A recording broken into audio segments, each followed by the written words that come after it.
Bueno, pues estamos en la sesión de discusiones y ahora tenemos el gusto de escuchar a Andrea Torrano. Ella es doctora en filosofía por la Universidad Nacional de Córdoba, en Argentina.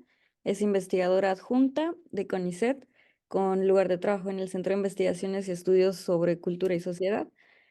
Y es profesora en la Facultad de Ciencias Sociales, en las licenciaturas de Sociología y Ciencia Política, en la maestría de Tecnología, Política y Culturas, y en el doctorado en Estudios de Género.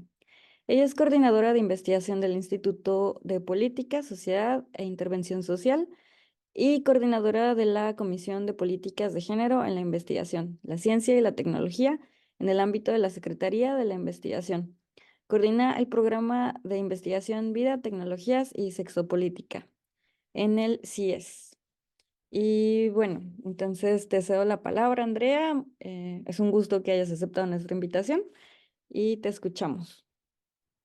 Bueno, muchas gracias a vos, Mislava, y a las organizadoras del evento por invitarme. Y bueno, pensé en hacer una presentación un poco quizá tradicional, un poco introduciendo algunas cuestiones vinculadas a los estudios sobre género, ciencia y tecnología, sobre todo para poder hablar de las brechas de género y las barreras y hacer también alguna propuesta hacia el final. A ver si puedo, te voy a compartir pantalla y voy a em, compartir un PowerPoint, no sé ahí si lo ven bien. Bueno, quería empezar con este texto que es como uno de los textos fundacionales para los estudios sobre ciencia, tecnología y género. ¿No? Han pasado casi 70 años desde la provocadora publicación en la revista Science de la socióloga estadounidense Alice Rossi, ¿no? Donde se preguntaba Women in Science, why so few, en la que interrogaba por qué tan pocas mujeres en ciencia, a pesar de que hacía ya varios años en los Estados Unidos las mujeres habían sido incorporadas en la universidad, pero esto no ocurría en los laboratorios ni en los equipos de investigación. Entonces, esta publicación va a ser una piedra basal para la construcción del campo de los estudios sobre ciencia, tecnología y género. A pesar que ha pasado ya mucho tiempo, casi 70 años, de esta pregunta que se hacía Alice Rossi y que ha habido programas y que hay de sensibilización, capacitación y acciones a nivel nacional e internacional para combatir las inequidades de género en los sistemas de ciencia y tecnología, aún no se han podido erradicar las brechas y barreras de género en ciencia. Esto se debe a que el modo en que producimos ciencia está anclado en una cultura patriarcal y por eso es necesario comprometer a toda la comunidad científica. La presentación entonces que les propongo va a estructurarse en dos partes. Una primera en la cual me voy a centrar en algunos indicadores que dan cuenta de las brechas de género, esto es, la distancia entre mujeres y varones en términos de sus niveles de acceso, permanencia y promoción en el sistema científico.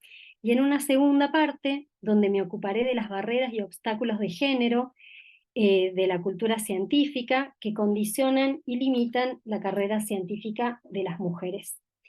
Acá voy a proponer, a modo de juego, ¿no? La figura de la científica fantasma para caracterizar al conjunto de invisibilizaciones, discriminaciones y violencias sutiles basados en estereotipos de género con los que se enfrentan cotidianamente las mujeres en ciencia.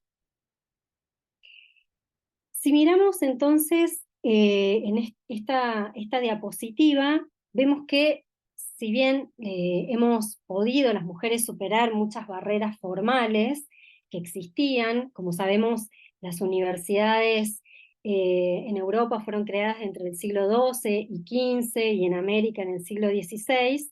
De hecho, yo soy parte de una de las universidades más antiguas de lo que era el Alto Perú, ¿no? En la Universidad Nacional de Córdoba, que tiene más de 400 años. Será recién a fines del siglo XIX y principios del siglo XX donde se comienzan a admitir mujeres, particularmente en carreras vinculadas a las tareas de cuidados. como partería, enfermería, medicina y odontología. Y algo similar ocurre con las academias de ciencia. Es recién a mediados del siglo XX donde van a comenzar a admitirse mujeres, pero las academias fueron creadas durante la Revolución Científica, ¿no? En el siglo XVIII. Perdón, siglo XVII. También se han traspasado los territorios masculinizados, donde las mujeres pudieron incorporarse a carreras que antes estaban vedadas, y actualmente todavía en alguna de ellas hay una escasa participación de mujeres. Pero, como sabemos, aún quedan muchas barreras por franquear de tipo social y laboral, también personal, que tienen que ver con poder compaginar la vida familiar con la vida laboral, enfrentar prejuicios culturales, también violencias de género en espacios de trabajo, el poco reconocimiento profesional, el sexismo, la desigualdad salarial, etc.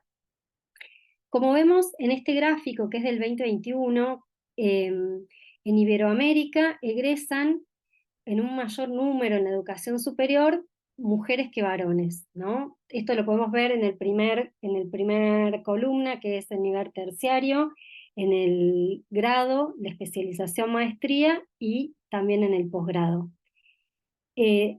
Pero vemos que empieza a decrecer sobre todo cuando avanzamos en el posgrado, en lo que es maestría y particularmente en el doctorado. Si si contrastamos la diapositiva anterior con esta, para graduadas iberoamericanas, vemos que es interesante poder observarlo en relación a las áreas de especialización, que seguramente de esto han hablado en la sesión de ayer, ¿no?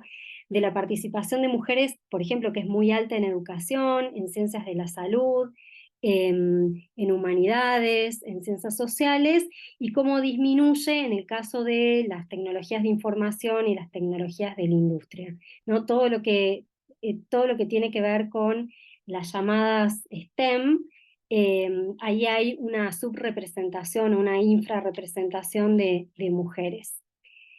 Un estudio que es bastante reciente, que es del 2017, publicado también en la revista Science, pone de manifiesto que la falta de interés en ciencia y tecnología por parte de las niñas tiene su origen en edades tempranas, entre los 6 y los 7 años, cuando ya han interiorizado estereotipos de género y atribuyen a varones, por ejemplo, el talento, la brillantez, la inteligencia, para abordar materias abstractas y complejas, y en menos proporción a mujeres. De estos estereotipos también participan de la creación y el reforzamiento de estos estereotipos, también participan los medios de comunicación. Un estudio también reciente de la Universidad de Valencia muestra que en las fotografías de noticias científicas en la prensa únicamente aparecen imágenes de mujeres en un 17%, ¿no? Y que incluso muchas veces estas fotografías, las mujeres no aparecen como protagonistas, sino más bien como un recurso comunicacional, fotográfico, secundario. En relación a los puestos directivos, bueno, esto también es lo que más conocemos, la participación de mujeres en cargos directivos en América Latina. Acá está tomado en 9 países. Solo un 18% tuvo o tiene rectoras mujeres. Y esta cifra, a pesar de que es baja, es más alta que la media europea, que es de un 12%. Y en el ámbito de la ciencia y la tecnología está aún más marcada la diferencia, ¿no? Esta brecha de género entre varones y mujeres, donde solo entre un 5 y 10% de las autoridades son mujeres.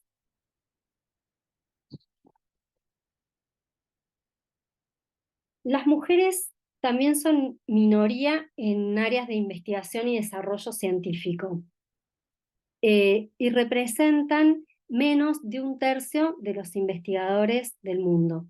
Según datos de la UNESCO a nivel global, el porcentaje mundial de las mujeres en actividades científicas es de casi un 30%. Es decir, casi una de cada tres mujeres participan en este campo. Perdón, es una mujer de cada tres investigadores que participan en investigación, aunque no necesariamente esto significa que lideren equipos de investigación o que reciban los mismos reconocimientos que los colegas varones. Sin embargo, hay un cuadro interactivo que está muy bueno, que es del 2021, que realizó la UNESCO, donde se puede ver, que toman los últimos 20 años, donde se puede ver cómo en este plazo de tiempo ha incrementado notoriamente la participación de mujeres en ciencia. En Iberoamérica el porcentaje es más elevado que el total mundial, digamos, que era de un 30%, ¿no? Un 44% de mujeres en Iberoamérica se dedican a la investigación y el desarrollo experimental. En el caso de Argentina, como como Paraguay y Uruguay, es más o menos igual. En el caso de Argentina, un 53%. Y esto se modifica en el caso de Venezuela, donde hay más investigadoras mujeres, y disminuye, como es el caso de Chile, México y Perú, donde tienen los porcentajes menores de participación de mujeres en investigación.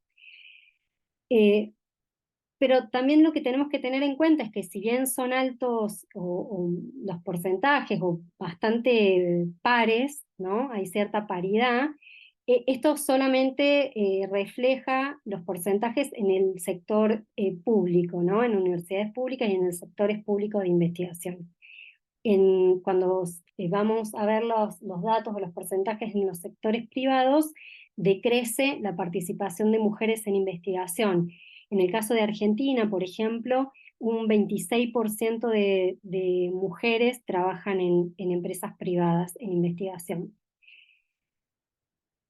Algo también importante es que estas brechas de género no necesariamente están relacionadas con el nivel de desarrollo en los sistemas de ciencia y tecnología, ni tampoco con la inversión que los países hacen en investigación y en tecnología.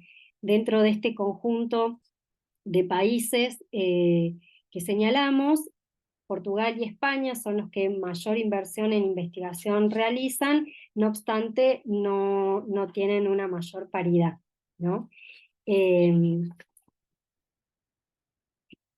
La diapositiva anterior o el cuadro anterior es interesante también compararlo con para el caso de Argentina. Estos son datos del 2017, el CONICET mantiene bastante actualizados, que es nuestro sistema de investigación público, y tiene bastante actualizados los datos en relación al género y más o menos se mantienen constantes. Pero lo que decía antes, si bien el 53% de las investigadoras en Argentina son mujeres, podemos ver que a medida que se va avanzando en la carrera científica, estos datos varían, ¿no? Cambian. Podemos ver que hasta la categoría de adjuntos hay mayor porcentaje de mujeres que de varones, en independiente se se juntan y después hay un cambio abrupto de varones, mayor porcentaje en los escalafones de principal y superior, que son los más altos que tenemos en el campo de la investigación. Algo también a tener en cuenta de esto que señalaba, de lo que se conocen como las brechas de género, es que si bien varios países de la región han incorporado y están incorporando de manera gradual la perspectiva de género en ciencia y tecnología, fundamentalmente se centran en lo que tendría que ver con la recolección de datos y en dimensionar las desigualdades entre varones y mujeres. Y rescato esto, varones y mujeres, ¿no? Dejando de lado la aproximación o una aproximación no binaria en relación a las brechas de género, ¿no? O sea, de alguna manera se sigue se sigue reproduciendo tanto en la recolección de datos como en los análisis, que fue lo que les transmití, una mirada dicotómica, ¿no? Binaria en relación al género, ¿no? Se entiende que hay varones y mujeres, no diversidades o otras identidades de género. Entonces, sería importante disponer de indicadores que permitan avanzar en la medición de estas brechas de género desde un enfoque no binario que permita visibilizar identidades de género, por ejemplo, travesti trans, de las que poco sabemos, de incorporación tanto en la educación superior como en la ciencia, como así también las no binarias, y como también de las sexualidades, ¿no? Que sería un cruce interesante de poder realizar en estos datos comparativos. Y lo mismo ocurre en relación a los efectos combinados de desigualdades de género, con la raza, la etnia, y también la clase social y la sexualidad, lo que se conoce como el enfoque interseccional, que no disponemos de datos en ciencias y tecnologías, ¿no? Algo que también sería como muy importante poder conocer. En los países latinoamericanos los estudios de interseccionalidad, género y ciencia existen, pero todavía son muy incipientes, y lo que van a permitir o lo que permiten visibilizar entonces son cómo las identidades afectan las oportunidades y experiencias de las personas que participan en los sistemas educativos y de ciencia y tecnología. Y ahora sí me quería centrar en esta segunda parte que tiene que ver con las barreras de género en ciencia. Los estudios sobre ciencia, tecnología y género han indagado sobre la exclusión de las mujeres, recuperado las figuras femeninas olvidadas que han contribuido al desarrollo científico, apostando por una renovación curricular e indagando sobre los sesgos de género en teorías y disciplinas. Han puesto también la atención sobre las barreras que aún siguen condicionando el ingreso, avance y desempeño de las mujeres en el ámbito científico. Frecuentemente hemos escuchado hablar de la metáfora del techo de cristal, quizás es la que más conocemos o de la que más se escribe, que se refiere a barreras invisibles que impiden que las mujeres asciendan a los puestos de liderazgo y toma de decisiones en la ciencia y la tecnología, y también en la representación institucional, a pesar de tener habilidades y calificaciones equivalentes a las de sus colegas varones, lo que va a bloquear la presencia de mujeres en los tramos finales de la carrera profesional. Otra de las metáforas que se utiliza, quizá no tan frecuentemente, que es un poco más inusual, es la del piso pegajoso, que caracteriza al estancamiento de las mujeres en los niveles iniciales de la carrera científica. Son barreras sistémicas y culturales que van a impedir el avance de las mujeres, que van a obligarlas a permanecer en posiciones inferiores y de menor remuneración. Esto se vuelve más notorio en las mujeres con parejas masculinas que deciden maternar, donde la interacción entre la vida laboral y familiar, ¿no? Lo que se conoce como también la doble jornada laboral, obstaculiza la promoción en la carrera o la ralentiza.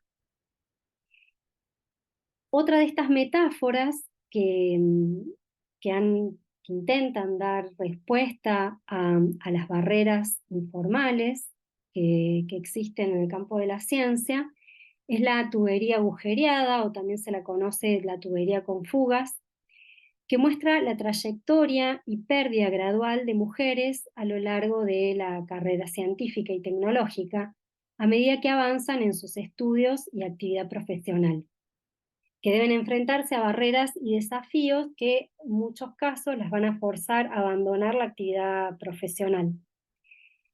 En este caso, cuando se utiliza esta metáfora de la tubería agujereada, se compara el número de mujeres que ingresan a la formación universitaria y su disminución a lo largo de los diferentes niveles de la carrera. Por ejemplo, lo que veíamos en relación a posgrado, ¿no? Como en el grado había un mayor número de graduadas y como tanto en la maestría, pero aún más notorio en el caso del doctorado, había un menor número de mujeres. Y lo que yo traía acá era como una propuesta como, para ponerla en discusión, otra barrera informal que afecta el desempeño y promoción de las mujeres en ciencia, se refiere a la constante invisibilización de sus aportes, sea en términos de la atribución de autoría de las contribuciones científicas, como a la falta de reconocimiento como autoridad epistémica. Cuando hablamos de autoridad epistémica nos referimos como productora de conocimiento, así también en la asignación de trabajo subvalorado y no pago.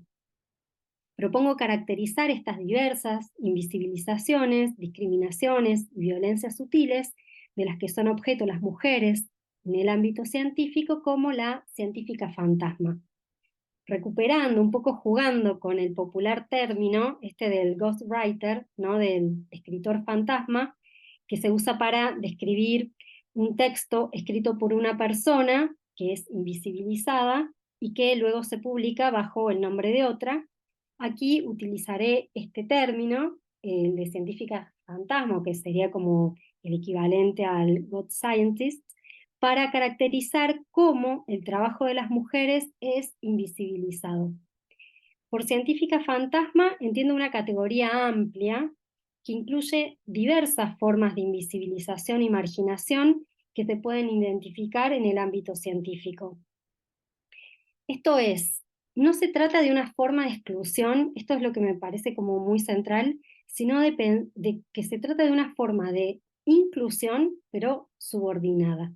No es que estamos excluidas de la ciencia, sino que somos incluidas, pero de una manera subordinada, en donde las mujeres son incorporadas a la actividad, pero siempre con posiciones marginales. Justamente porque no se trata de un tipo de exclusión, sino de un particular tipo de inclusión cargado de estereotipos de género, es que usualmente pasa desapercibida y no se reconoce su impacto negativo en la carrera científica de las mujeres. La construcción, la producción de la figura de la científica fantasma puede considerarse como un modo también de disciplinamiento de las mujeres en la ciencia. La científica fantasma, la producción de la científica fantasma, incide en la promoción de las investigadoras y su permanencia en grupos de investigación, y también obviamente lo condiciona, eh, o en la oportunidad de ocupar cargos de responsabilidad.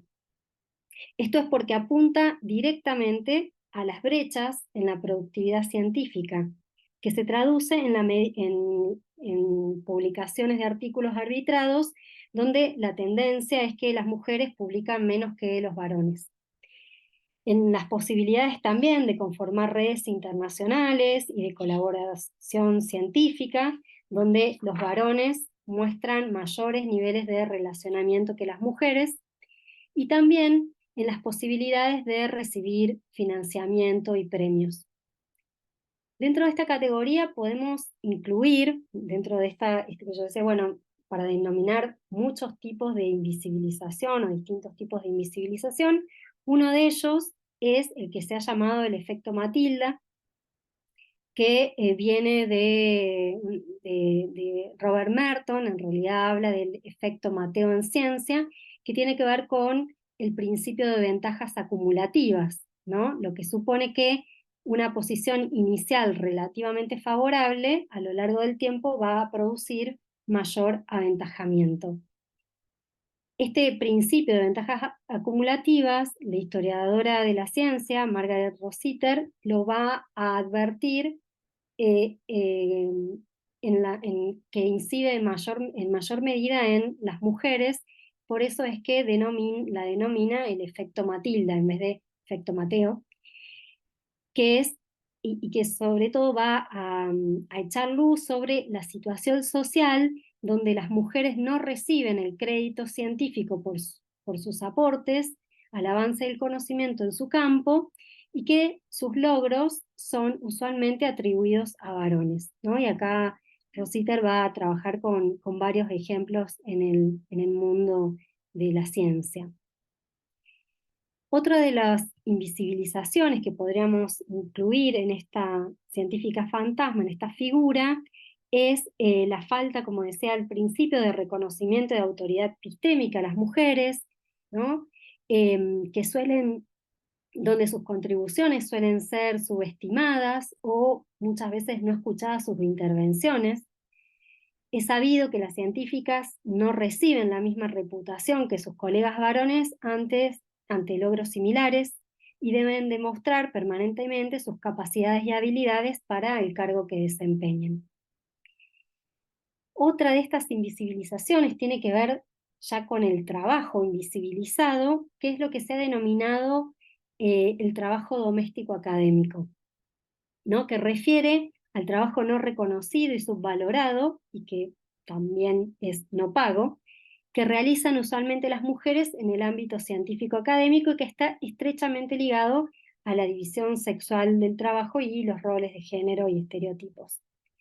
Se trata de un conjunto de actividades que seguramente habrán desempeñado o desempeñan, como acompañamiento, sostenimiento y supervisión de becarias, becarios, becarias, e investigadores, investigadoras más jóvenes, gestiones administrativas y de insumos necesarios para el desarrollo científico, realizar tareas de secretaría. Son, bueno, un conjunto de tareas que se enfocan en los detalles y donde se invisibiliza el tiempo dedicado a las mismas, y por otro lado se naturaliza la designación o atribución de estas actividades a las mujeres. Es un trabajo, por otro lado, que consume tiempo, como dice quien propone esta noción, que es Heistra, ¿no? Dice que con una ecuación muy clara. Dice, cuanto mayor es la carga del trabajo no remunerado, más restringido es el tiempo disponible para realizar tareas o actividades remuneradas. Me parece que el reconocimiento de cómo opera esta figura de la científica fantasma es especialmente relevante cuando el ámbito científico es percibido como un espacio meritocrático, ¿no? Con esta idea de que la academia o que es un espacio donde lo único que prima es el mérito, se defiende la neutralidad de la ciencia frente a las prácticas discriminatorias que acontecen en la sociedad, pero que, como sabemos, son reproducidas en el ámbito científico. En este sentido, la figura de la científica fantasma lo que hace es preservar el lugar privilegiado de los varones y las relaciones de poder masculinizadas que la cultura científica refuerza. Y para concluir, ya creo que estoy en tiempo, la falta de reconocimiento del trabajo de las científicas, la apropiación masculina del crédito, la asignación de tareas administrativas sin estatus científico, son algunas de las invisibilizaciones a las que las científicas se enfrentan diariamente y que he caracterizado acá como científica fantasma. Incorporar la perspectiva de género en ciencia y tecnología supone que la actividad científica cuestione los sesgos, las barreras y estereotipos de género desde donde se gestiona, financia y hace ciencia.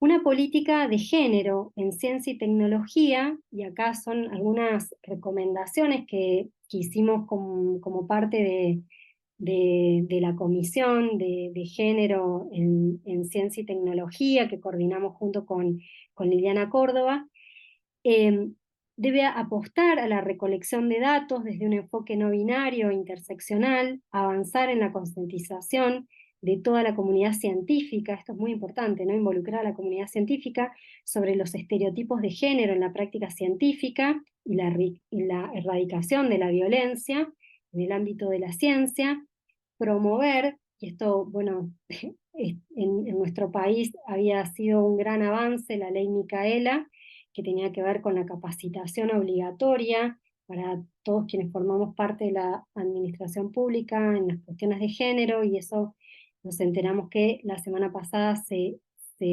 prohibió, se dio de baja, pero sostenemos que hay que promover la obligatoriedad de la capacitación de género en todos los estamentos, garantizar licencias y espacios de cuidado para las infancias en institutos de investigación y reconocer la maternidad y los cuidados en las evaluaciones de antecedentes de ciencia y tecnología, crear comisiones de evaluación con proporcionalidad de género, promover la proporcionalidad de género en la conformación de equipos de investigación, direcciones de proyectos y becas, incluir la perspectiva de género en el diseño y evaluación de proyectos, destinar recursos para proyectos que incluyan la perspectiva de género en la formulación, ejecución, crear becas de investigación para personas travestis, transexuales, transgénero y no binarias, implementar un lenguaje no sexista en las comunicaciones oficiales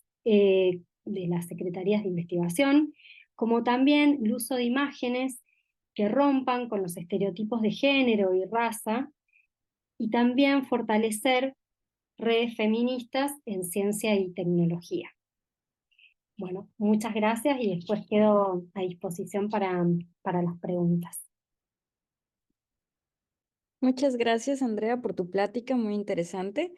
Escuchamos ahora a Silvina. Permíteme presentarte con las participantes y al final pasamos a la ronda de preguntas y al diálogo. Muchísimas gracias, Andrea, nuevamente. Y bueno,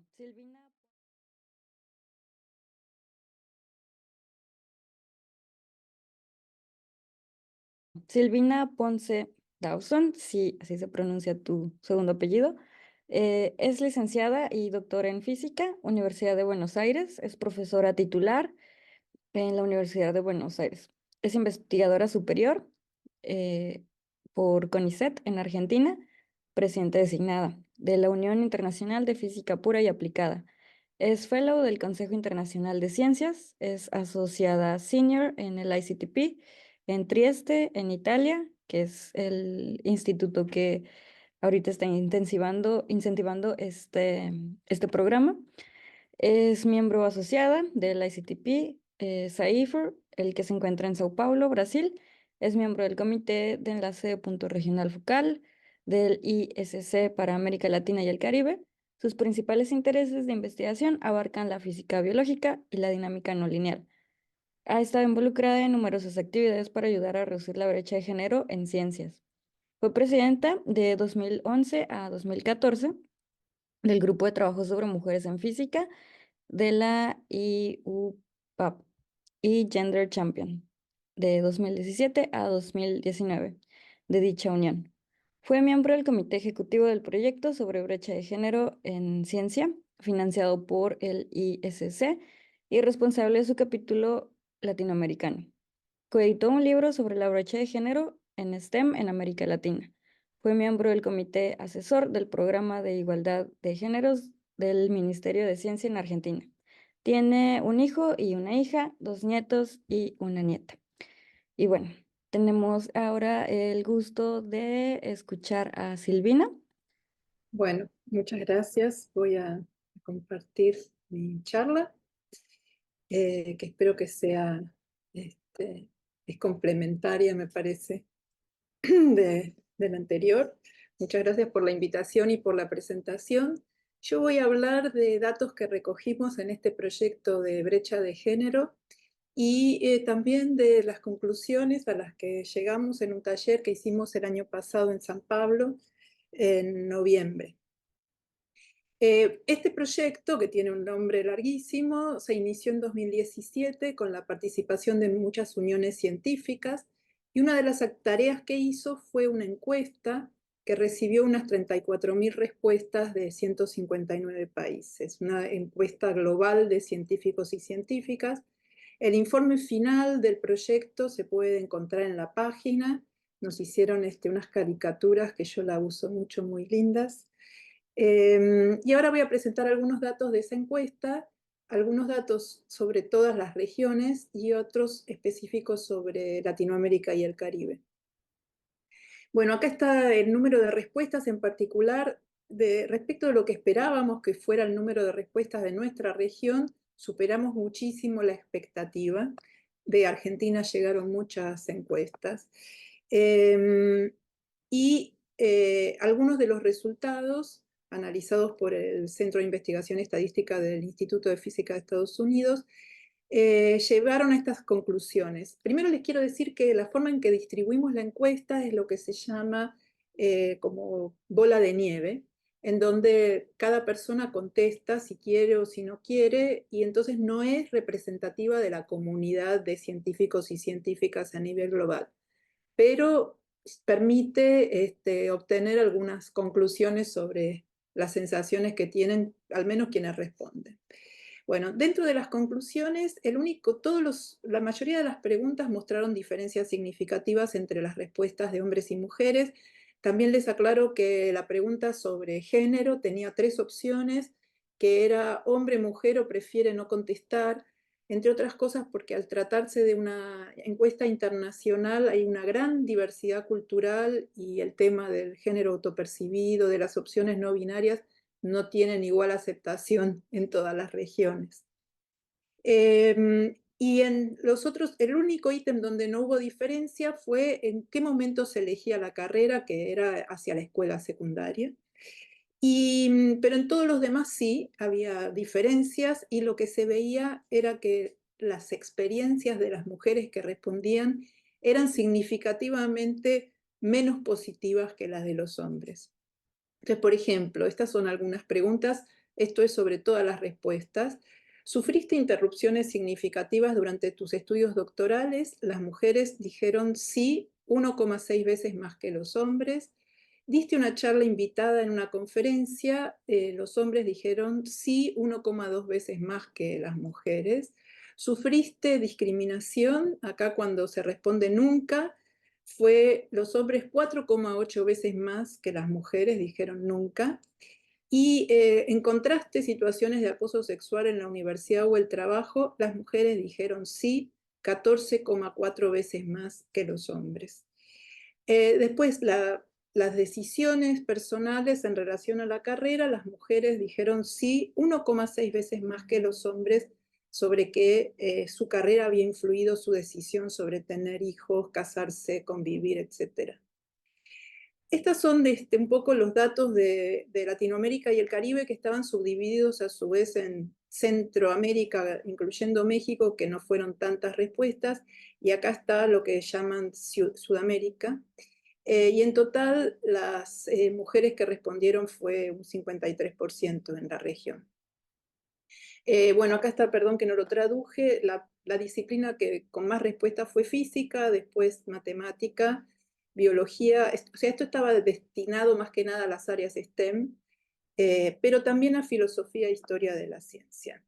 Y como ven, la mayor parte de las respuestas vienen de personas con algún grado universitario, y más o menos la mitad respecto de las que solo tenían grado tienen doctorado de las respuestas.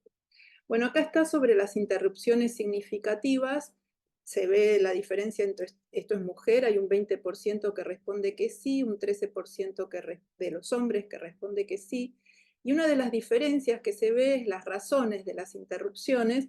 En el caso de se daban muchas opciones para que dijeran todas las causas de sus interrupciones, y en el caso de las mujeres, en primer lugar está el embarazo o cuidado de niños y niñas, mientras que para los hombres la mayor dificultad son dificultades financieras.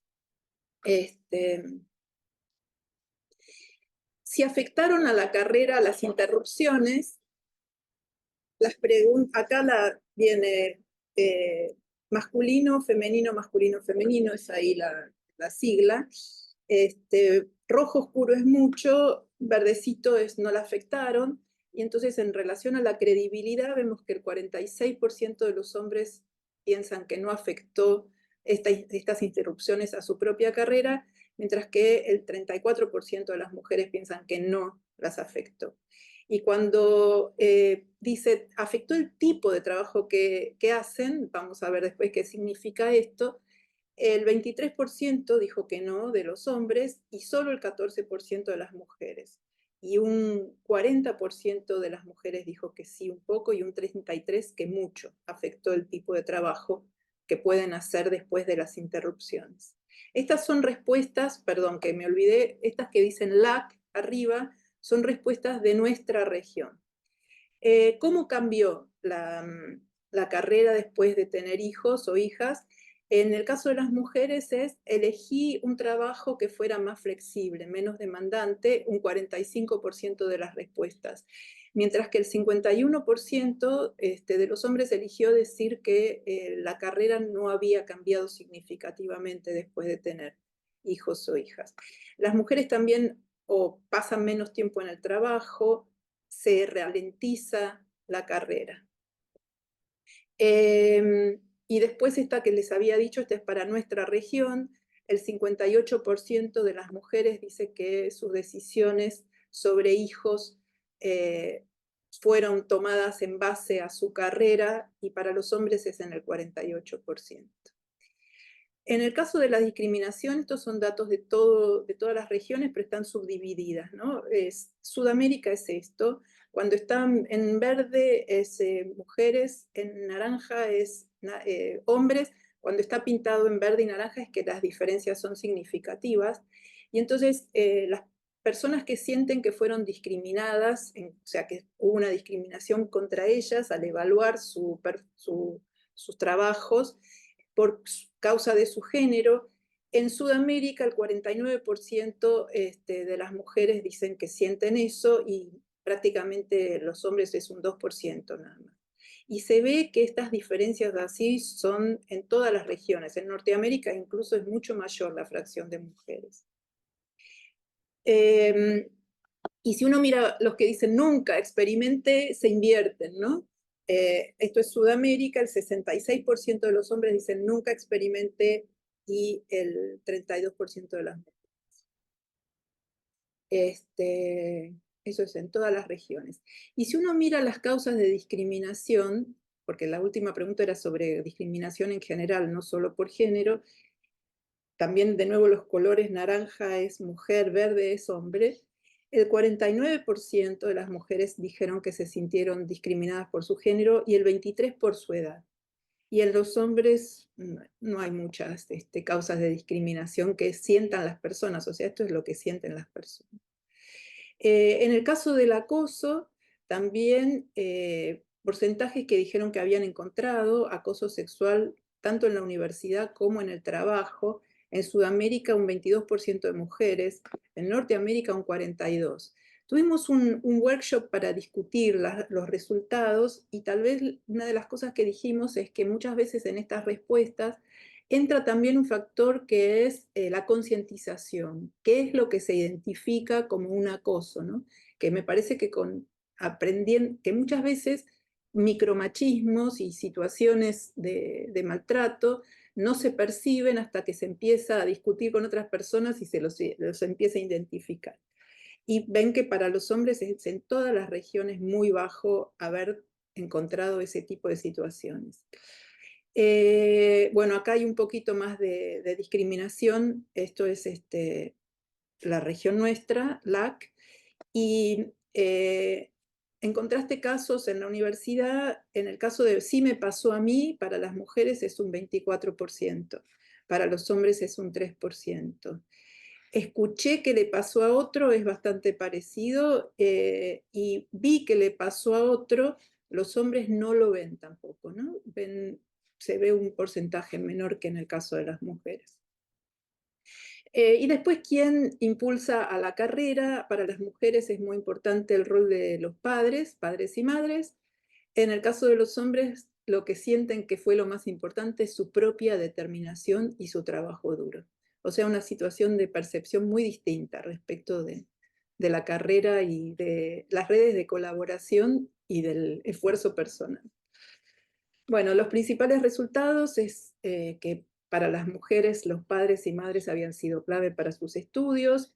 Las mujeres se vieron, no mostré, pero se vieron involucradas en menor medida en investigaciones en el exterior, en ocupar posiciones de liderazgo, participar en comités de agencias financiadoras, etc.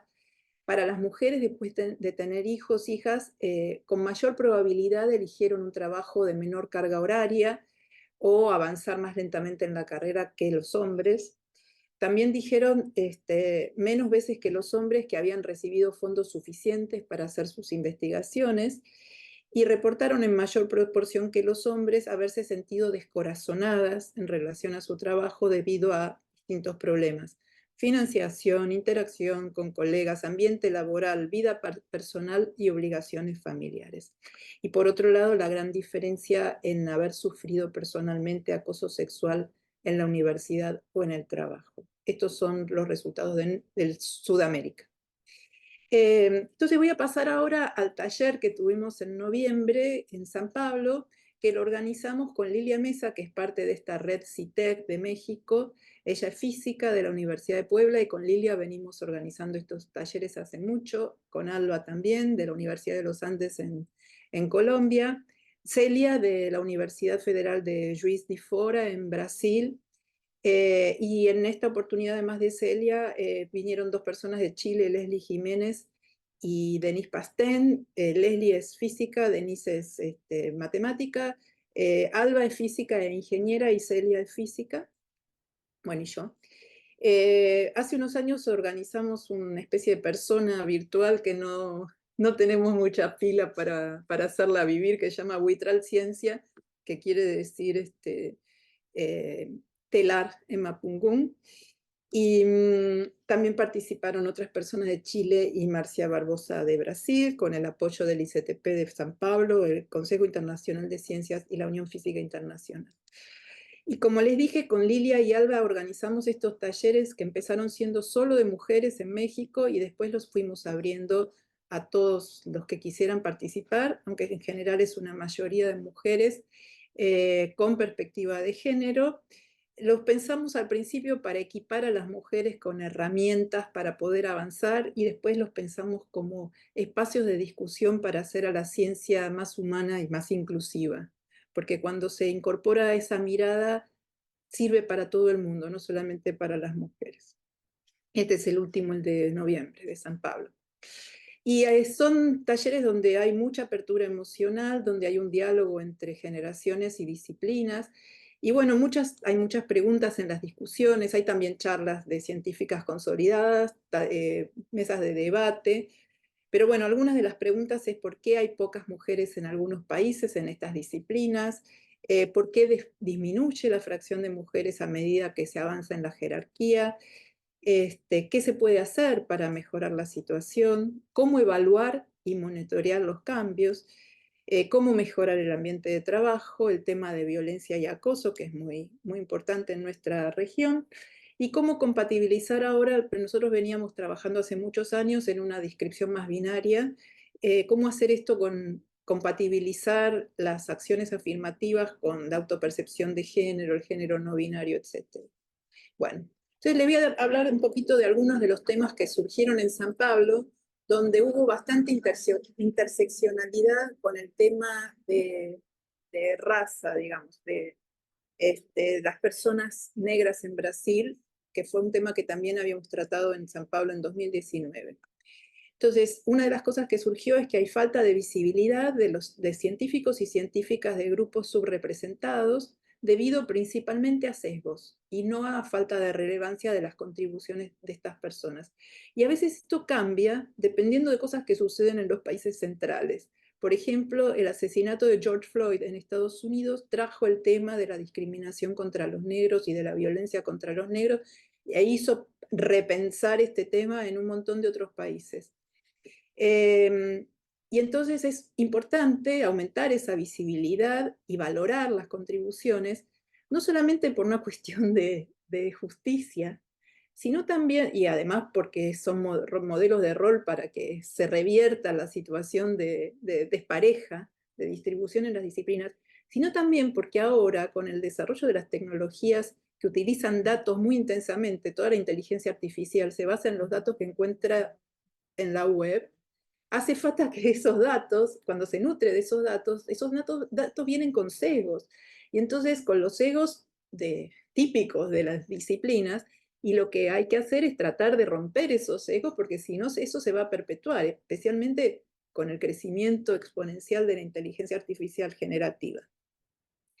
Por otro lado, se habló mucho de mantener registros escritos, como un libro de las iniciativas, producir guías para educadores y educadoras sobre diversidad y género. Se habló mucho de que hubiera espacios inclusivos en las instituciones, porque hay bastante disparidad en nuestra región, jardines maternales, en particular para estudiantes, porque muchas veces hay jardines para los trabajadores y trabajadoras de las universidades, pero no para estudiantes.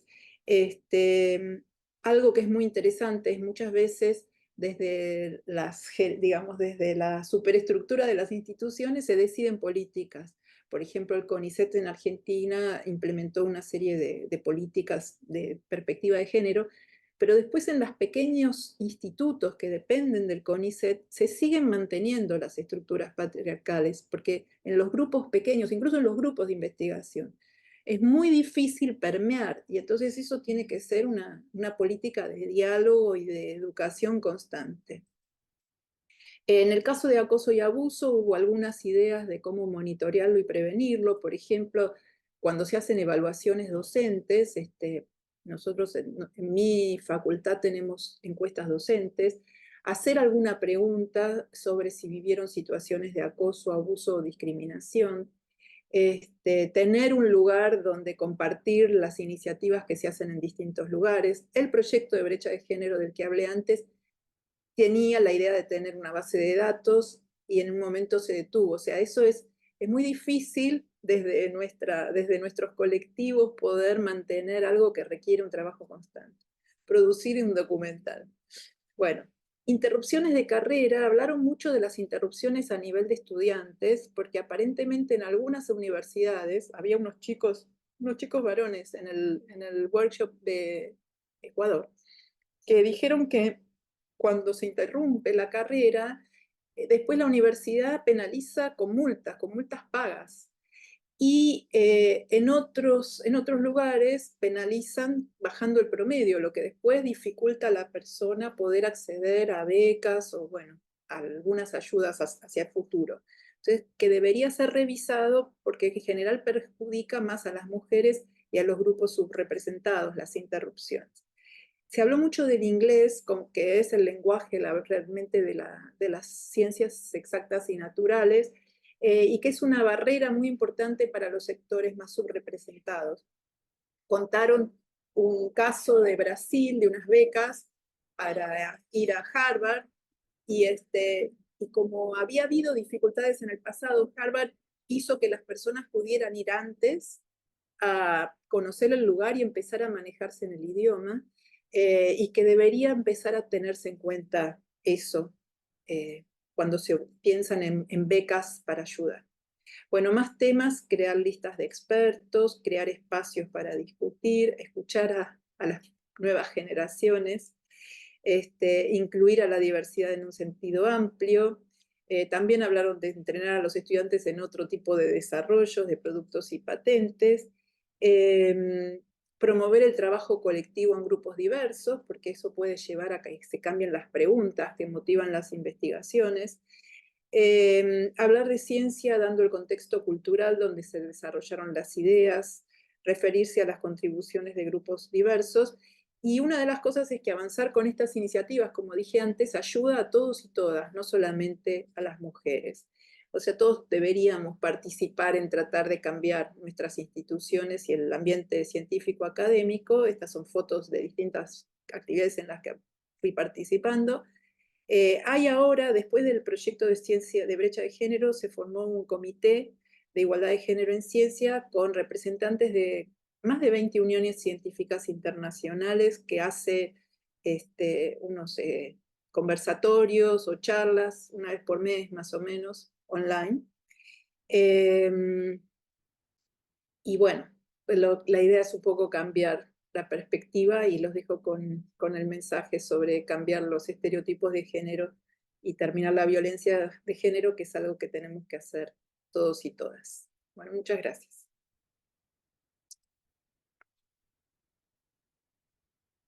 Muchas gracias, Silvina, por tu plática muy interesante. Entonces, ¿alguien que tenga preguntas? Ya veo una mano alzada de Ana María Font. Adelante, pues. Sí, hola, buenas. Si una pregunta, no pude oír la charla de Andrea, solo la de Silvina, pero algo que Silvina mencionó, pero no de forma solo de paso, era sobre las diferencias en las proporciones de mujeres en STEM en distintas regiones. O sea, por ejemplo, bueno, o sea, creo que en Argentina la proporción de mujeres, por lo menos hasta los niveles de doctorados, alcanza casi que la igualdad de género y luego puede ir disminuyendo, pero eso es un número mucho mayor que en otros países, en Europa, por ejemplo, en Estados Unidos.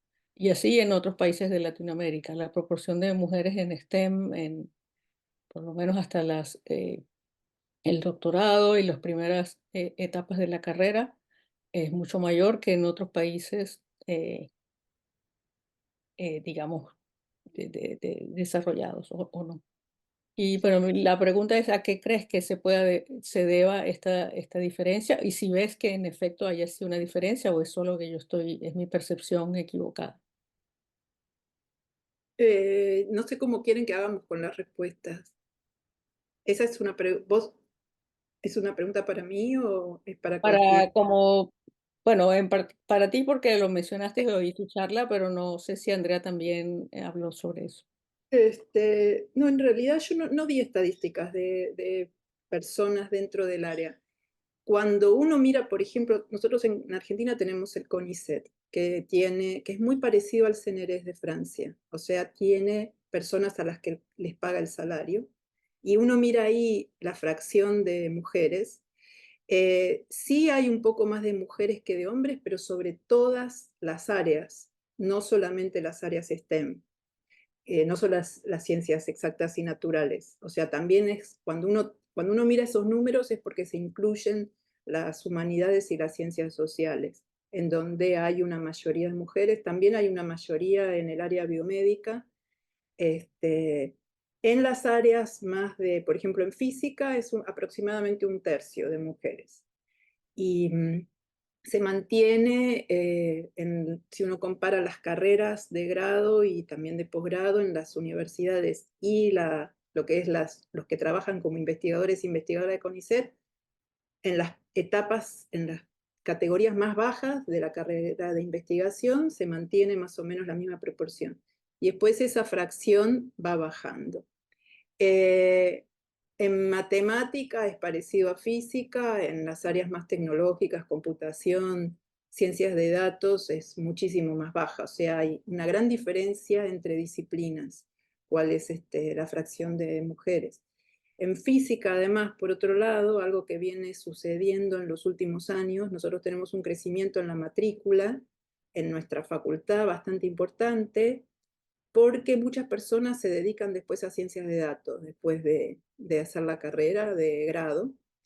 Y ese crecimiento de nuestra matrícula viene con una masculinización de la carrera.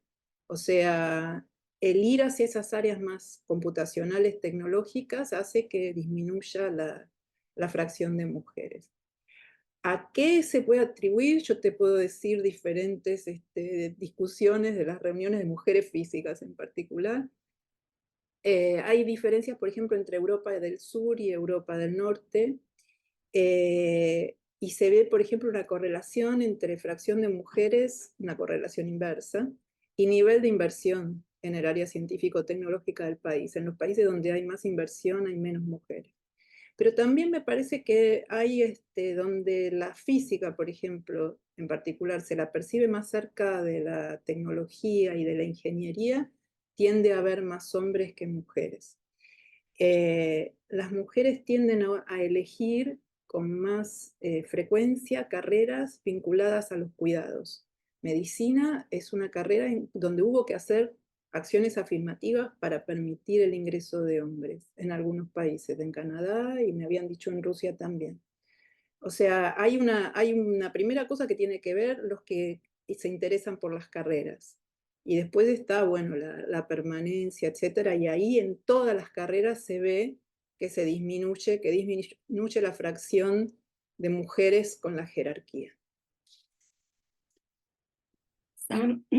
ahí para complementar lo que decía Silvina, yo hablaba de una investigación que si quieren acá la puedo pegar en el chat para que la vean, que un poco justo lo que viene a intentar es responder a esa pregunta de qué sucede que hay menos mujeres en las carreras de STEM, y en esta investigación lo que señalan es que justamente tiene que ver con que se da en una edad temprana, entre los 6 y los 7 años, cuando se interiorizan los estereotipos de género. Entonces, que las niñas atribuyen ciertas cualidades, características a los varones que tienen que ver con las capacidades para justamente poder desarrollar habilidades cognitivas y complejas más vinculadas a las matemáticas.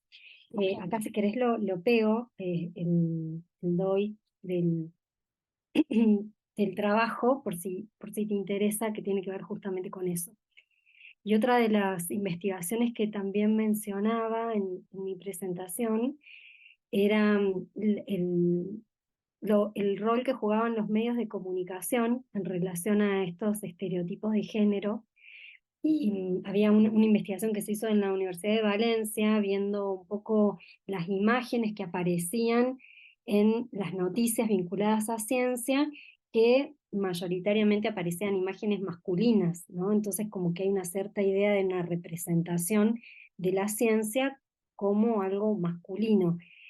Y que bueno, entonces también esa investigación puede ser útil, digo, para ver cómo se refuerzan los estereotipos ya desde una edad temprana, ¿no?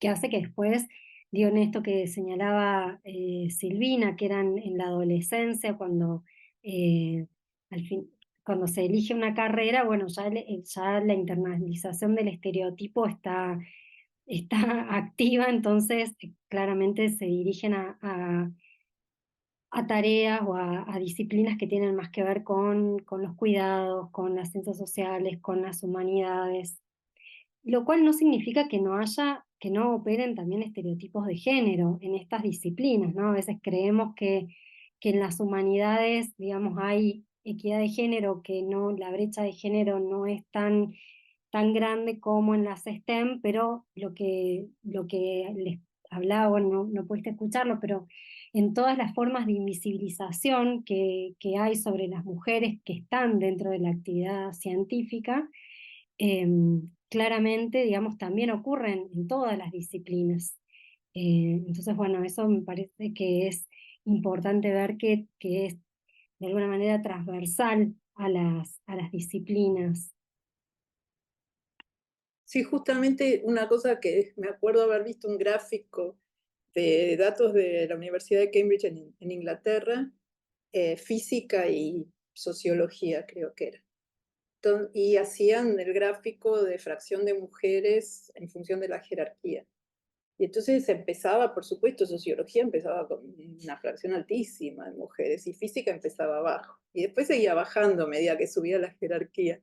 Pero sociología la cruzaba, o sea, era 1000 veces peor que lo de física, les puedo decir, en la discriminación, porque está por un lado el tema de la elección de la carrera y de los estereotipos tempranos de los que hablaba Andrea, y después está los sesgos y las dificultades diferenciales con las que se encuentran las mujeres en el avance de la carrera en sí, una vez que ya se termina el doctorado y se trata de avanzar en una carrera académica. Estoy viendo preguntas en el chat. Hay algunas preguntas en el chat, se las voy a leer y ustedes siéntanse libres de responderlas. La primera dice, ¿por dónde podríamos comenzar las estudiantes de las diferentes instituciones? Se me ocurre el reunirnos a la conversación, pero ¿qué podrían sugerirnos para motivar a las compañeras y traspasar la antipatía de reflexionar sobre esto que tanto duele?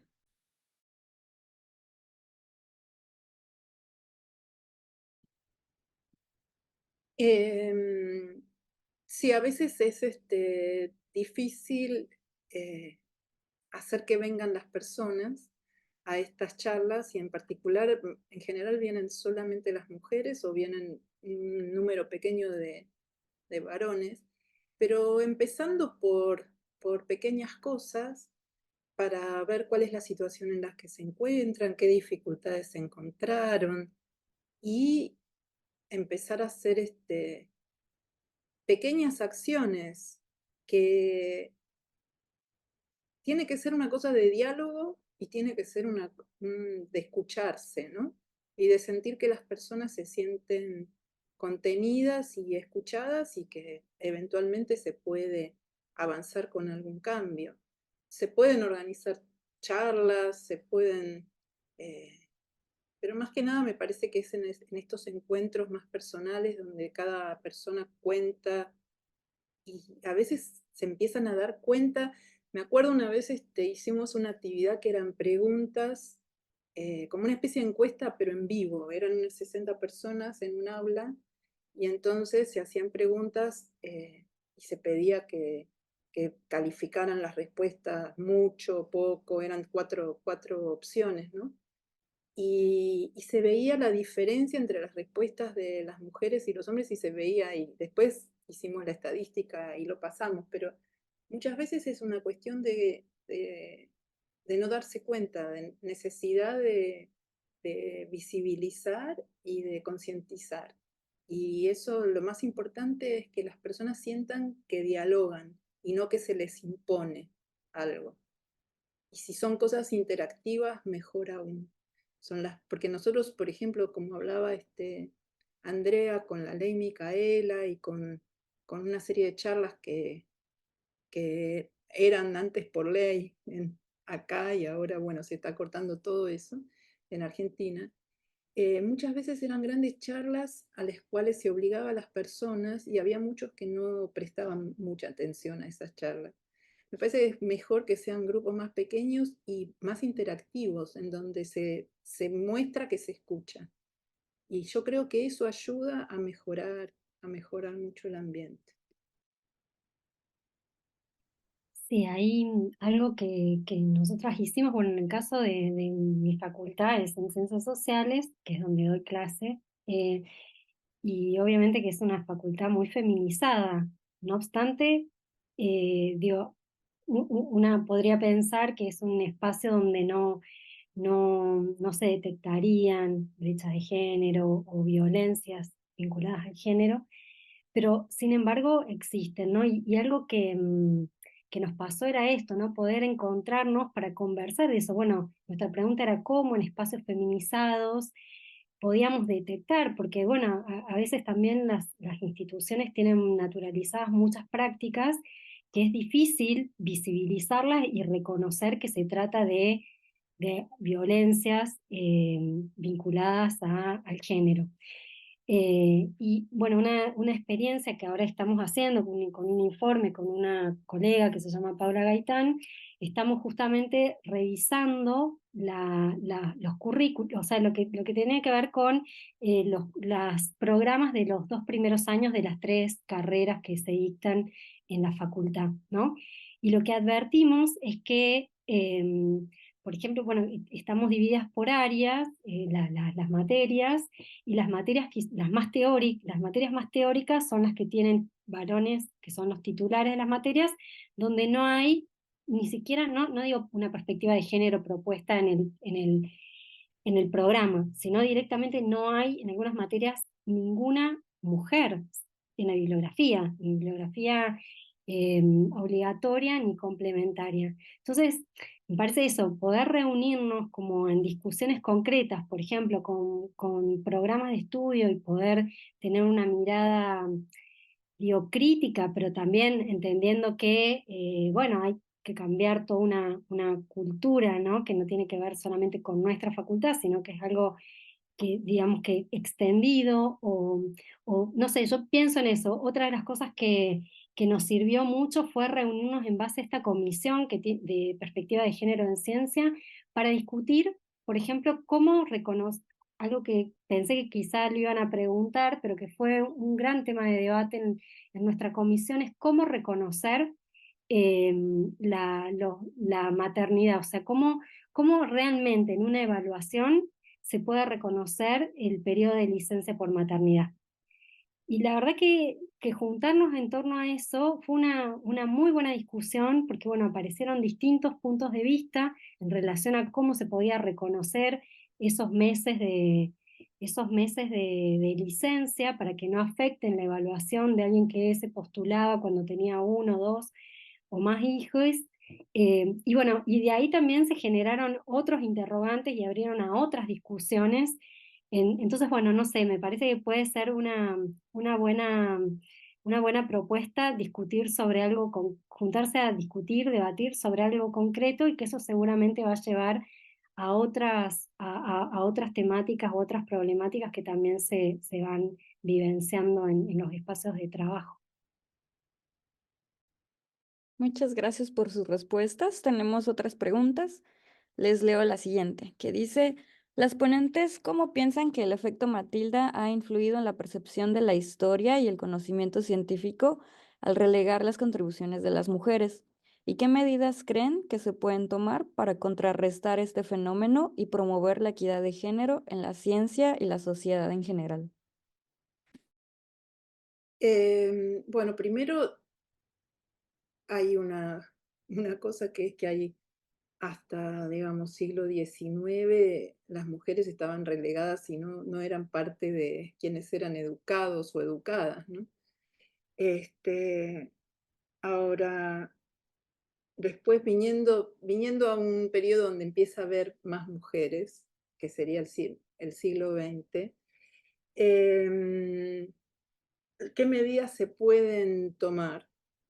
Por supuesto que el hecho de que no haya tantas mujeres en la disciplina hace que muchas personas no se la planteen como una disciplina a la cual dedicarse, ¿no? Porque hay muchas personas que no se sienten, que necesitan para elegir tener un modelo con el cual identificarse, ¿no?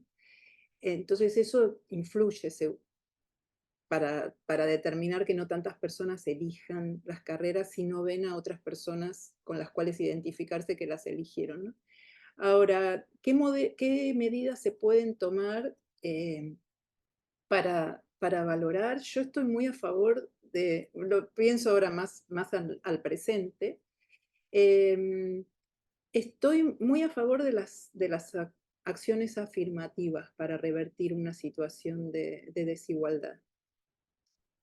Tal vez hace unos años no estaba a favor, porque te digo que hay muchas mujeres, esto sucede, del área de STEM, que creen que es contraproducente las acciones afirmativas, como por ejemplo premios específicos para las mujeres o concursos de posiciones laborales solo para las mujeres o algún tipo de esas cosas, porque dicen que después es como que van a empezar como que van a tener el estigma de que consiguieron esos premios o esos reconocimientos o esos lugares académicos por ser mujer y no por sus méritos. Entonces hay muchas mujeres que se oponen a ese tipo de cosas, pero cuando uno tiene una situación de muchísima desigualdad, donde además las evaluaciones y las hacemos los propios miembros de la comunidad, que tenemos los sesgos que tiene la comunidad y se va reproduciendo, es un efecto autocatalítico, ¿no? Es un feedback positivo que se mantiene, que tiende a mantener el statu quo. Y entonces la acción afirmativa viene a romper ese statu quo. Y me parece que también, yo estoy muy a favor de eso, pero también me parece que hay como que concientizar a muchas mujeres que están en contra. Pensando ya en términos binarios, porque justamente las acciones afirmativas ya son más difíciles de hacer cuando uno empieza a pensar en más, más fluido el tema del género, ¿no? Pero, pero bueno, yo creo que visibilizar y poner a las mujeres o sea, permitir el avance de las mujeres, pero dándoles estas acciones afirmativas me parece que ayuda a cambiar el statu quo y que eso es importante. Te digo, yo hice, por ejemplo, un poco de estadística acá sobre los doctorados en física y matemáticas de mi facultad. Y encontré una correlación entre mujeres estudiantes y directoras mujeres. como que hay una mayor elección de directoras mujeres entre las estudiantes mujeres. O sea, cumplen un rol importante para la formación y para que empiece a aumentar un poco la fracción de mujeres en estas carreras. Entonces, yo estoy a favor de hacer medidas que tengan en cuenta todo eso. Y la comunidad científica no está en una gran fracción, incluyendo mujeres y hombres, a favor de eso, porque dicen, hay una sola forma de hacer las cosas, bien. Hay un único modelo, pero un único modelo que reproduce la desigualdad. Si la queremos romper, tenemos que cambiar el modelo.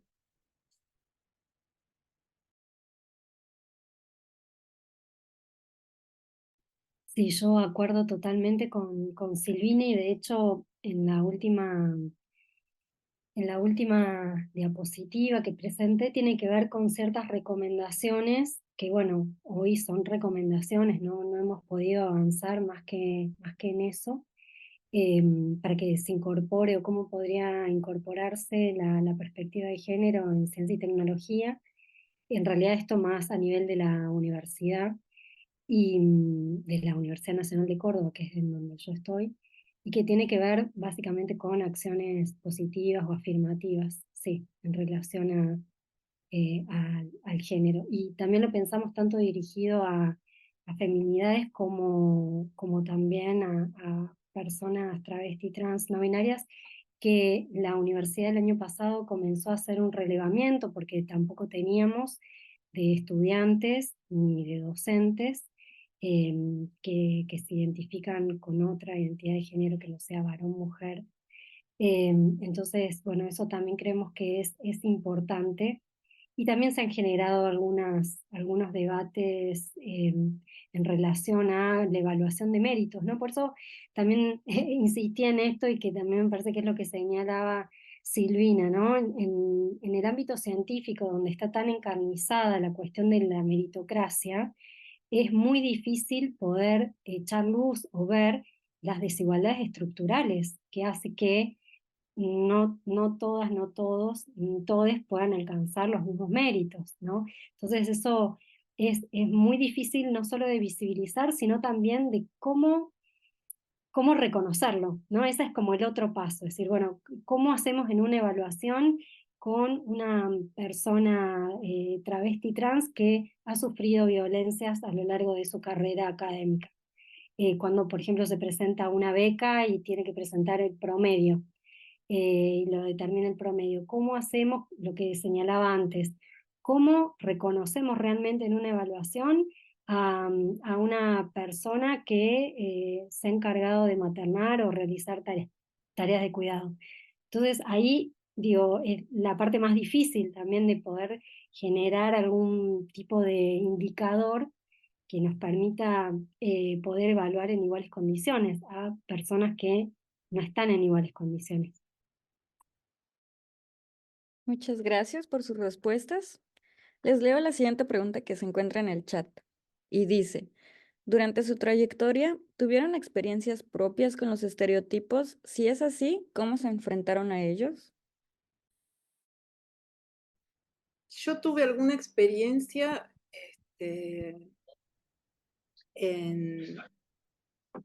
siendo una mujer sudamericana en algunas conferencias que había alguna situación un poco como que especialmente de investigadores que venían a Sudamérica y se sentían un poco más liberados en este ámbito y que imaginaban que, bueno, que podían hacer cualquier cosa. Nunca hubo un avance muy explícito, pero era una sensación un poco rara y, bueno, poner cierto límite a eso, pero, digamos, era más bien desde un punto de vista de un acoso que desde una cuestión de no reconocimiento de la contribución en eso. Pero sí después pensando, a mí me doy cuenta de que a mí me pasó en algún momento el otro síndrome que afecta a las mujeres, que es el síndrome del impostor, esa sensación de que lo que uno hace tal vez no es tan importante. Y entonces pensar, no, bueno, no me van a no, como que no me corresponde que me reconozcan porque esto que yo estoy haciendo no es tan importante. Y eso lo sentí en muchas circunstancias. Y después mirado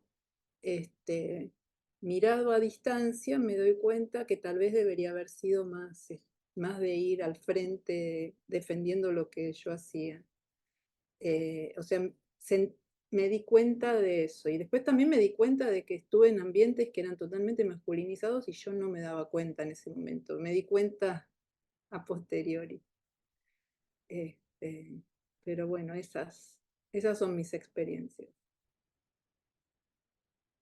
personales.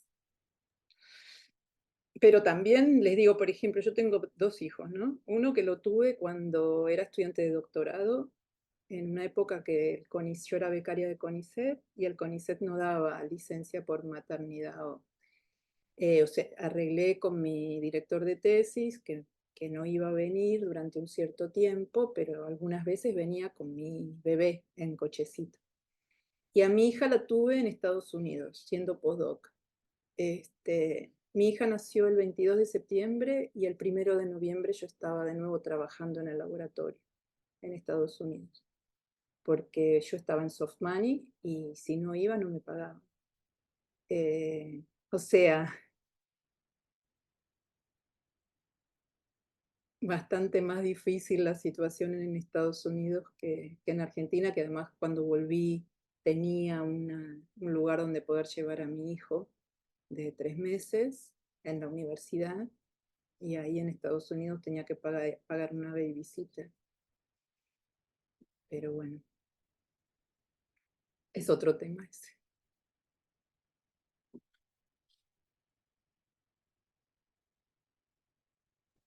Bueno, en mi caso también,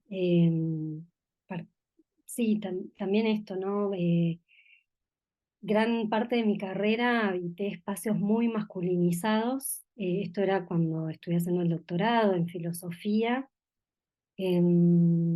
Además, yo trabajo tecnología en filosofía de la técnica, donde es un ambiente muy masculinizado.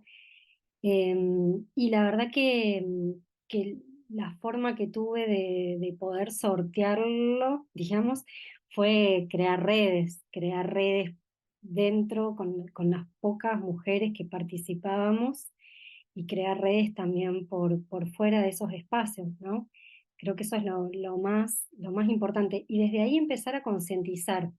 También creo que a veces tenemos como el desagradable trabajo porque lo digo desagradable por los efectos que muchas veces tiene sobre nosotras el concientizar a los compañeros, concientizar esto de, bueno, no puede haber una mesa donde todos sean varones, no puede que en actividades donde todos sean varones, o por lo menos empezar esto, ¿no? A visibilizarlo, a señalarlo.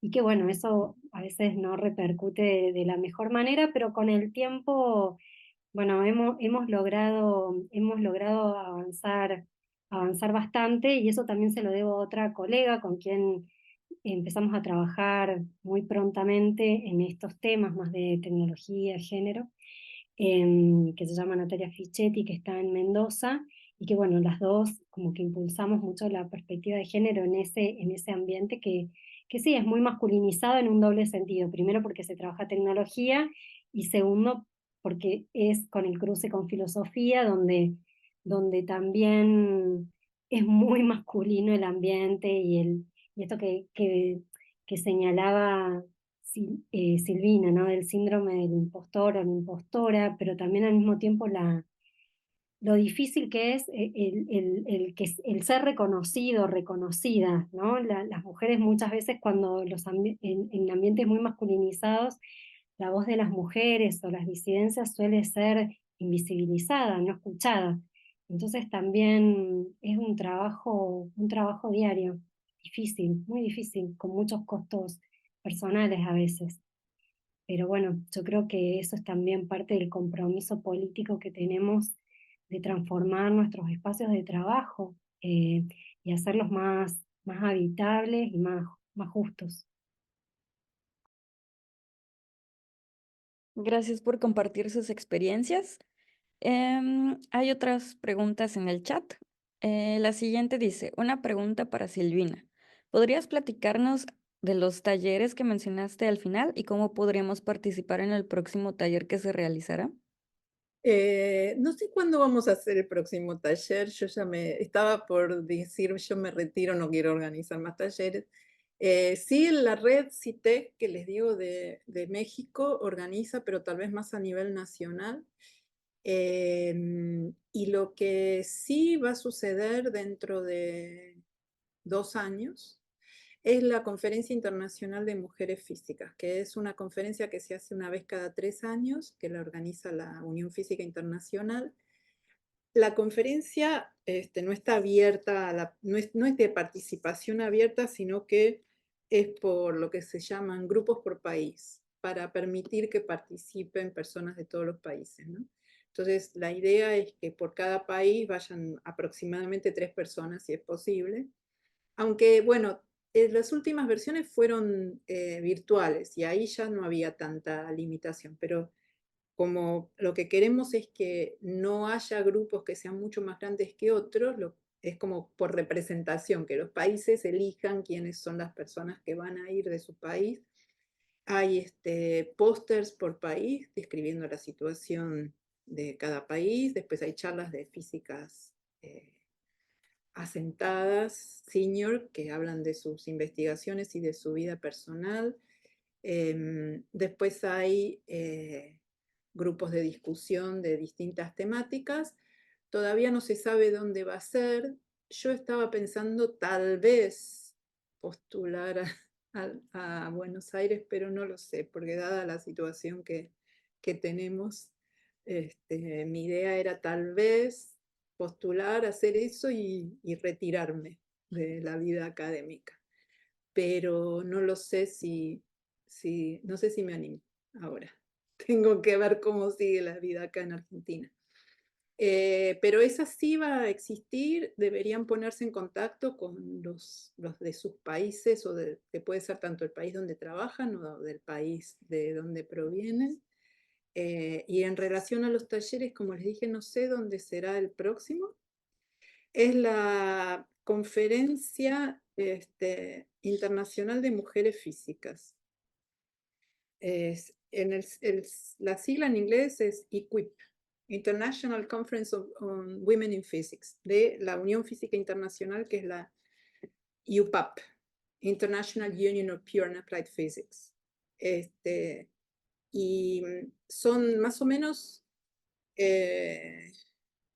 iban personas de unos 60 países, son muy interesantes porque la diversidad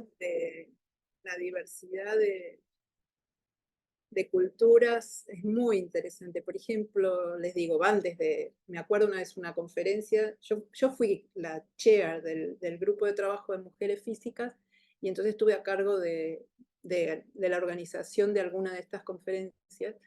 Y me acuerdo una vez que se levantó una mujer de Uganda que dijo, yo pude venir a esta conferencia, me permitió venir mi marido, porque es una conferencia de mujeres. O sea, tenés ese tipo de situaciones. Había también mujeres de Yemen, vestidas totalmente cubiertas, que además estaban exiliadas en Arabia Saudita por la primavera árabe, habían tenido que escapar. Y después tenés, por ejemplo, las mujeres de Finlandia, que dicen que muchas cosas en Finlandia se discuten en el sauna. Y que bueno, que no es muy... las mujeres no necesariamente se sienten muy cómodas yendo a desnudarse, a discutir en el sauna. Entonces, y después tenés, bueno, el tema del género fluido, de las interseccionalidades con 500 cosas, y ves entonces una realidad tan diversa, pero a su vez con un montón de puntos en común. Son súper interesantes, son muy energizantes. Uno vuelve al país propio con muchas energías, con ganas de cambiar cosas.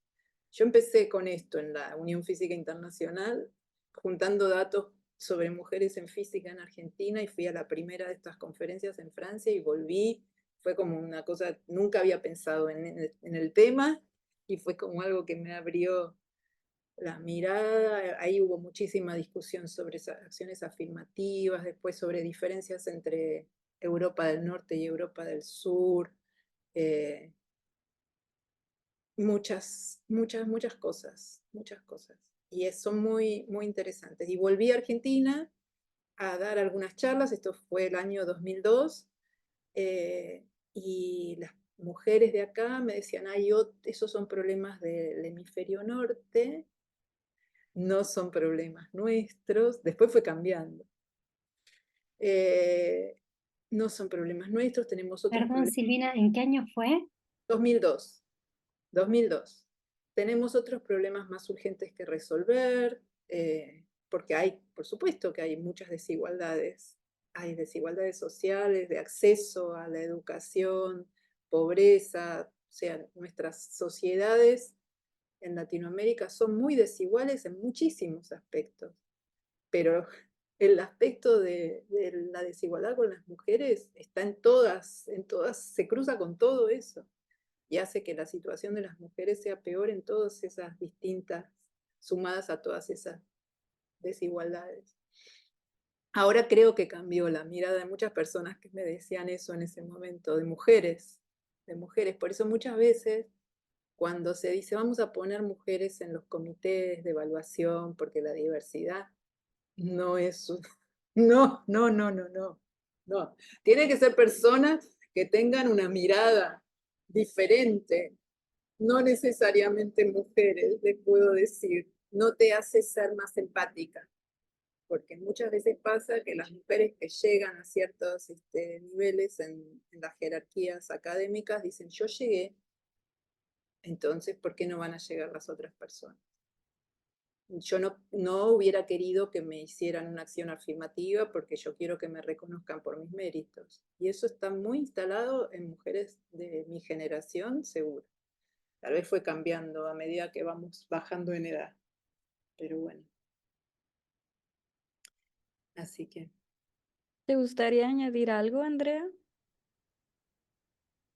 No, la verdad que les agradezco un montón. Me resultó súper interesante, Silvina, tu presentación y todo lo que dijiste, así que un gusto conocerte. Bueno, Y gracias bueno, igualmente. y a Supongo todas. que ahí estás con Carolina Scotto, supongo. Sí, sí, sí, sí.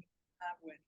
No, o sea, no trabajo con Carolina porque ella trabaja más filosofía del lenguaje, pero sí, sí, fue mi profe además, Caro. Ah, muy bien. Hay algunos comentarios en el chat que me gustaría leer para que sean escuchados y queden grabados. Y si quieren comentar algo, siéntense libres también.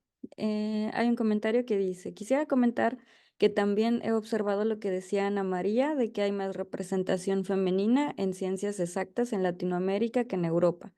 Mi opinión es que erróneamente se cree que el machismo en todas las áreas es más fuerte en nuestras sociedades, pero no es así en general. Hablo de mi experiencia en Cuba, México versus Alemania. Yo estoy completamente de acuerdo porque tengo la misma percepción porque estoy en Alemania. Fui yo la que hice el comentario, sí.